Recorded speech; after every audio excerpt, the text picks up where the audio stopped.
Friends, आज हम बात कर रहे हैं जीटीएल इंफ्रास्ट्रक्चर की। जीटीएल इंफ्रा में लगातार अपर सर्किट लग रहे हैं। ये जो अपर सर्किट लग रहे हैं, क्या वाकई में यहाँ पे तेजी का वातावरण बना हुआ है या फिर ऑपरेटर का ट्रैप है? तो यहाँ पे इस वीडियो के माध्यम से हम डिस्कस करने की कोशिश करेंगे, क्या ये अपर सर्किट का दौर ऐसे ही लंबा चलेगा या फिर वापस लोअर सर्किट लग सकता है? क्या करना चाहिए हमें जीटीएल इंफ्रा में? क्या इस समय इन्वेस्टमेंट करना चाहिए या फिर यहाँ से निकल जाना चाहिए? यहाँ पे एक बहुत बड़ी अपडेट निकल के आ रही है 5G टेक्नोलॉजी को लेकर।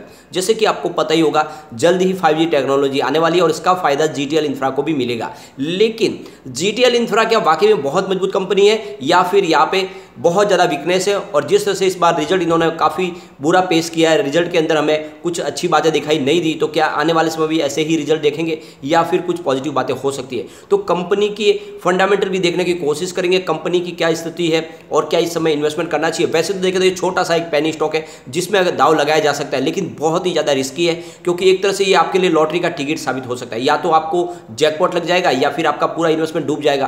तो ऐसे में क्या करना चाहिए, इन सारी बातों को जानेंगे इस वीडियो के माध्यम से। लेकिन फ्रेंड, उससे पहले अगर आप पहली बार हमारे चैनल पे आए तो चैनल को सब्सक्राइब कर दीजिए, एक बेल आइकॉन दबा दीजिए ताकि जब भी नया वीडियो बने पहला नोटिफिकेशन आपको मिले। वीडियो पसंद आए तो लाइक शेयर जरूर कीजिए। चलो फ्रेंड्स, वीडियो स्टार्ट करते हैं। मैं हूं आपका दोस्त एसबी दवे और हमारे अपने चैनल ऑनलाइन कमाई में आपका बहुत बहुत स्वागत है। कारोबार की बात करें तो फ्राइडे को स्टॉक 1.45 पर आ चुका है, 5% का अपर सर्किट लगा। आप देखोगे तो इसने 1.15 की लो बनाई थी और ₹1.15 जो दौड़ना शुरू हुआ तो 1.45 तक पहुंच चुका है। लगातार दौड़ रहा है, तो काफ़ी ज़्यादा ये दौड़ चुका है। क्या यहाँ पे लोअर सर्किट भी लग सकता है? तो संभावना पॉजिटिव के साथ साथ निगेटिव भी है, लोअर सर्किट की भी संभावना बन सकती है, क्योंकि यहाँ पे एक तरफा माहौल बना हुआ है। ये आप देख लो कि यहाँ पे ऑपरेटर का ट्रैप भी दिखाई दे रहा है। अब इसकी परफॉर्मेंस अगर देखें तो स्टॉक एक बार 99 पर जाके आ चुका है 2008 में। तो आप देखोगे 100 के पास जाके स्टॉक आए।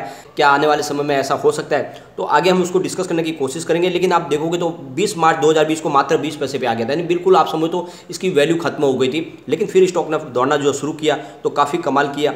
और यहाँ पर अगर आप देखोगे तो पिछले एक महीने की इसकी परफॉर्मेंस 1.40 की प्राइस थी 4 मई को, और उसके बाद में काफ़ी ज़्यादा गिरावट 1.15 पर आ चुका था 26 मई को। यानी आप देखोगे तो जो अभी प्राइस है वही प्राइस थी एक महीने पहले, लेकिन उसके बाद में ये लगभग ₹1 के आसपास आ चुका है। वहाँ से काफ़ी अच्छा दौड़ चुका है।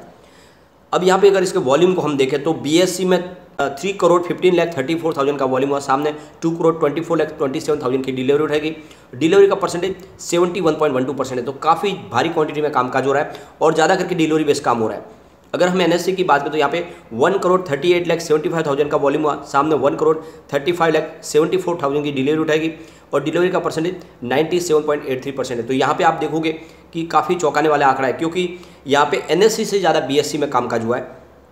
इसके वॉल्यूम को हम एनालिस करें तो पिछले एक महीने पहले इसका 7 करोड़ का वॉल्यूम था, 1 वीक पहले 6 करोड़ का वॉल्यूम हुआ था, और थर्सडे को 8 करोड़ का वॉल्यूम था, फ्राइडे को 5 करोड़ का वॉल्यूम हुआ। तो कुछ वॉल्यूम में कमी आई है। अब आप यहाँ पे अगर देखोगे तो 5G टेक्नोलॉजी जैसे कि कहा जा रहा था कि अगस्त में शुरुआत हो जाएगी, तो यहाँ पे कुछ डिले हो सकता है, 1-2 महीने का समय और लग सकता है। लेकिन यहाँ पे इसके बीच में एक बहुत बड़ी अपडेट निकल के आ रही है। यहाँ पे अगर आप देखोगे तो जो हमारे स्टेट टेलीकॉम मिनिस्टर है देवनीश चौहान, उनकी तरफ से एक बड़ा बयान दिया गया जिनेवा में, जहाँ पे वर्ल्ड समिट इंफॉर्मेशन सोसाइटी की तरफ से जो रखा गया 2022 का, उसमें उन्होंने कहा है कि जल्द ही हमारे यहाँ पे 5G टेक्नोलॉजी शुरू हो जाएगी और इसकी टेस्टिंग वगैरह हो चुकी है जो पूरी तरह से सक्सेस रही है। और आप देखोगे तो अगस्त में इसकी शुरुआत होगी और उनका कहना है कि जल्द ही पूरे हिंदुस्तान में 5G की जो सर्विस है वो शुरू कर दी जाएगी। और यहाँ पे अगर आप देखोगे तो उनकी तरफ से एक और बड़ी बात कही गई। यहाँ पे मिस्टर चौहान की तरफ से जो बयान दिया गया उसके हिसाब से उन्होंने जिनेवा में कहा है कि इंडियन गवर्नमेंट जल्द ही एक रिसर्च और डेवलपिंग फंड लॉन्च करने जा रही है।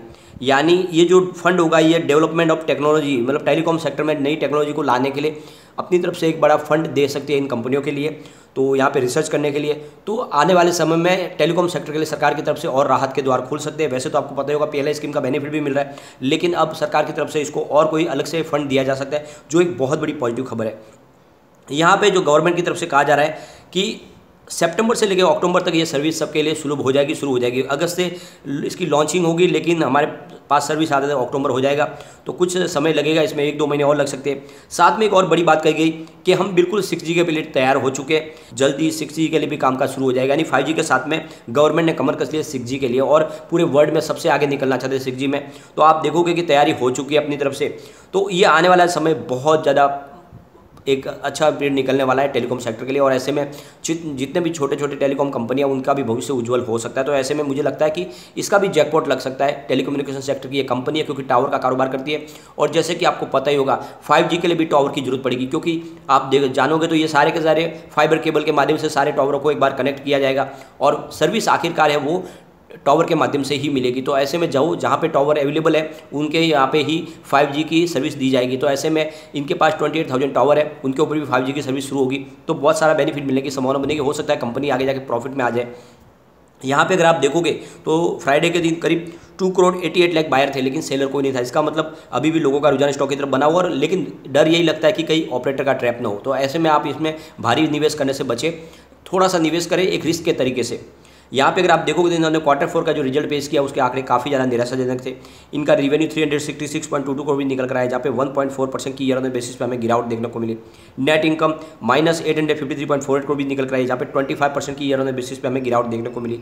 डायलूटेड EPS 0.66% है, जहाँ पे 22.22% की ईयर ऑन बेसिस पे गिरावट देखने को मिली। और नेट प्रॉफिट मार्जिन 233.05% है, जहाँ पे 26.77% की ईयर ऑन बेसिस पे गिरावट देखने को मिली।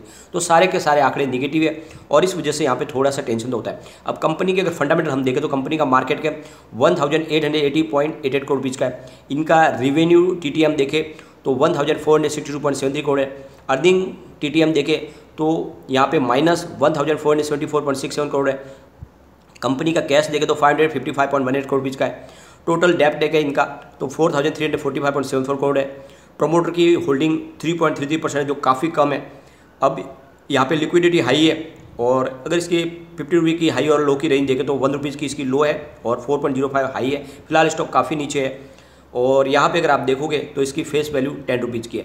तो ये इसमें आप देखोगे तो काफ़ी ज़्यादा है जो निगेटिव बातें निकल के आ रही है। फ्रेंड्स, एक बार स्टॉक के परफॉर्मेंस को अगर हम देखें तो पिछले 5 साल में इसने 71.84% का निगेटिव रिटर्न दिया है। 3 ईयर के हिसाब से 81.25% का पॉजिटिव रिटर्न मिला है। 1 ईयर के हिसाब से अगर आप देखोगे तो 26.09% का पॉजिटिव रिटर्न मिला है। 3 मंथ के हिसाब से 14.71% का निगेटिव रिटर्न है। 1 मंथ के हिसाब से 3.57% की हमें पॉजिटिव रिटर्न देखने को मिला है, और 1 डे के हिसाब से भी सेम वही 5% का पॉजिटिव रिटर्न हमें देखने को मिल रहा है।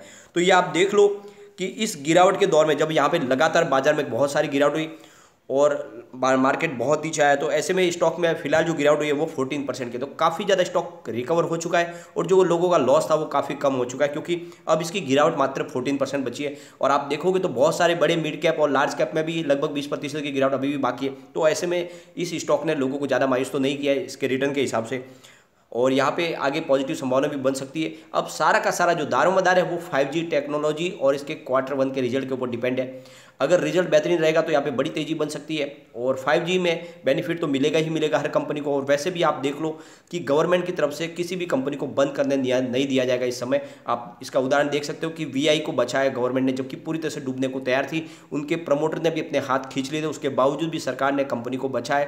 तो ऐसे में आने वाले समय GTL के भी बंद होने की संभावना तो बहुत कम है। काफ़ी लोग कहते हैं कि कंपनी डिलिस्ट हो जाएगी, तो ऐसी फिलहाल कोई संभावना नहीं है, क्योंकि 5G के लिए कंपनी अपनी तरफ से तैयारी कर चुकी है, और आने वाले समय कुछ पॉजिटिव बातें हमें देखने को मिल सकती है।